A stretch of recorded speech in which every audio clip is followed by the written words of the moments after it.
ये पूछना है कि अगर कोई एग्जाम ना निकले तो क्या जिंदगी में हार मान लेना चाहिए? क्या एक ऐसा एग्जाम, अगर कोई एग्जाम नहीं निकला है तो क्या हम उसके दोबारा से नहीं उठेंगे? ऐसा नहीं हो सकता बिल्कुल भी। जहां एक तरफ फोन कॉल्स, मैसेजेस की बौछार है लगातार सिलेक्शन को लेकर, वहीं दूसरी तरफ ऐसे भी मैसेजेस हैं कि सर मेरा नहीं हुआ, मुझे क्या करना चाहिए। तो मैं इस मुद्दे पर बिल्कुल भी अभी जिक्र नहीं करूंगा कि सर मेरे इतने मार्क्स आए हैं, सर मेरे 59 पॉइंट समथिंग मार्क्स आए हैं। मैं कमेंट नहीं पढ़ रहा हूं उन बच्चों के इस समय पर, क्योंकि मुझे इस समय पर सबसे पहले उन बच्चों से बात करनी है जिन बच्चों का रिजल्ट नहीं हुआ है, जिन बच्चों के रिजल्ट में कोई कमी रही है। ऐसे जितने भी स्टूडेंट्स हैं वो सारे के सारे फटाफट कमेंट बॉक्स में आए, मेरे साथ जुड़े, क्योंकि मुझे जिनका रिजल्ट हुआ है उनको आगे ले जाना है। वो मैं कल बात करूंगा जब कल एक नया सवेरा होगा, लेकिन सबसे पहले जिन बच्चों का नहीं हुआ है उन बच्चों से मुझे बात करने के लिए मैं यहाँ पे आया हूँ आप लोगों के साथ। सर मेरा नहीं हुआ है, सर नहीं हो पाया, ये रोने वाली चीजें क्यों डाल रहे हो इस कमेंट बॉक्स में? क्यों रो रहा है भाई तू घर पे बैठ के? क्यों परेशान हो रहा है? इस बात को मुझे बता। नहीं हो पाया, इससे ज्यादा दुख हमें भी है। क्यों? क्योंकि खड़े होकर पैरों में दर्द हमारे भी हुआ था। कल रिजल्ट होगा, टॉपर निकलेंगे, रिजल्ट्स आएगा, जीडी होगी, एसआरटी होंगी, बैचेस बनेंगे, ये सबका होगा। लेकिन तेरे साथ कौन खड़ा है, तेरे दर्द में कौन खड़ा हुआ है, तो मुझे फटाफट पहले ये बता। इस समय पर तू खुद खड़ा हुआ है, कोई टीचर तेरे साथ खड़ा होने वाला नहीं है। इस बात को समझ ले। रीजन क्या है? क्योंकि रिजल्ट को लेकर मैं आने वाला था, लेकिन प्रॉब्लम यह है कि रिजल्ट को लेकर आने से पहले मुझे कम से कम ऐसे 5-6 मैसेज दिखे जिनमें बहुत लंबे लंबे रोने वाले आंसू लिखे हुए थे। तो फिर समझ में आया कि नहीं, ये तो देखो, खुशी में साथ होने वाला हर कोई भी हो सकता है, लेकिन गम में साथ बहुत कोई कम मिलेगा।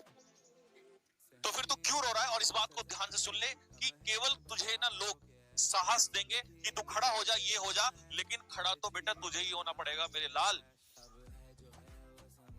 अगर तेरा अटेम्प्ट बचा हुआ है तो अगले अटेम्प्ट के लिए तुझे ही मेहनत करनी पड़ेगी, और अगर तेरा अटेम्प्ट नहीं बचा हुआ है तो इसकी भी गारंटी है, इसको कान खोल के सुन ले, कि उसके लिए भी तुझे ही खड़ा होना पड़ेगा, और कोई एग्जाम चूज करके मेहनत तुझे ही करनी पड़ेगी, तुझे ही आगे बढ़ना पड़ेगा, क्योंकि कोई भी तेरा साथ देने के लिए नहीं आएगा। सपोर्ट तुझे मिलेगा, बट दौड़ना तेरे को ही पड़ेगा। और अभी रिजल्ट आने से 1 घंटे पहले जो तू बड़े बड़े सपने सोच रहा था कि मैं वर्दी लूंगा, ये लूंगा, मेरा रिजल्ट आएगा, मैं मम्मी पापा को सुनाऊंगा, मैं जाके खबर दिखाऊंगा, जैसे इस समय पर बहुत सारे बच्चे कर रहे हैं, तो क्या अगर तेरा रिजल्ट नहीं आया है तो इससे तू परेशान हो जाएगा? क्या तुझे जिंदगी में बार बार मौका नहीं मिलेगा? ऐसा नहीं हो सकता। और सबसे पहले मैं उन पेरेंट्स से हाथ जोड़ के रिक्वेस्ट करना चाहूंगा कि इस समय, इस मुसीबत और दुख की घड़ी में वो सारे माँ बाप आगे आए और अपने बच्चों के पीठ पे थपथपाएं और उनको बोले कि बेटा कोई दिक्कत नहीं है, तेरी गलती नहीं है, तू रातों रात जागा है, तूने दिन रात मेहनत की है। मेरी उन माँ बाप से हाथ जोड़ के रिक्वेस्ट है कि प्लीज वो माँ बाप जरूर आगे आए, क्योंकि इस समय उन बच्चों को जरूरत है। उस बच्चे को जरूरत नहीं है वो हंस रहा होगा, वो खेल रहा होगा, वो खुशियां मना रहा होगा, वो घूम रहा होगा, वो नाच रहा होगा, और वो टीचर्स भी हंस रहे होंगे, खेल रहे होंगे, मौज मस्ती कर रहे होंगे, रिजल्ट्स जरूर डाल रहे होंगे। ऐसा हो सकता है, लेकिन इस समय पर उस स्टूडेंट का क्या जिसका रिजल्ट नहीं आया है? मैं प्लीज उन सभी बच्चों से रिक्वेस्ट करना चाहता हूँ कि प्लीज, सही है खुशी मनाना, सही है, खुशी हम भी मनाएंगे, खुशियां टीचर्स भी मना रहे हैं, खुशियां स्टूडेंट्स भी मना रहे हैं, लेकिन मुझे सबसे पहले वो मेरा स्टूडेंट चाहिए जिसका सिलेक्शन नहीं हुआ। क्यों नहीं हुआ? कुछ ना कुछ तो कमी रही होगी, और जिंदगी में कमियां किसी दूसरे के सिर पर ठीकरा नहीं फोड़ना है, वो कमियां हमारी ही रही होंगी। कुछ ना कुछ तो ऐसी बात रही होंगी जो हमने गलतियां की हैं, उस पे मत रो।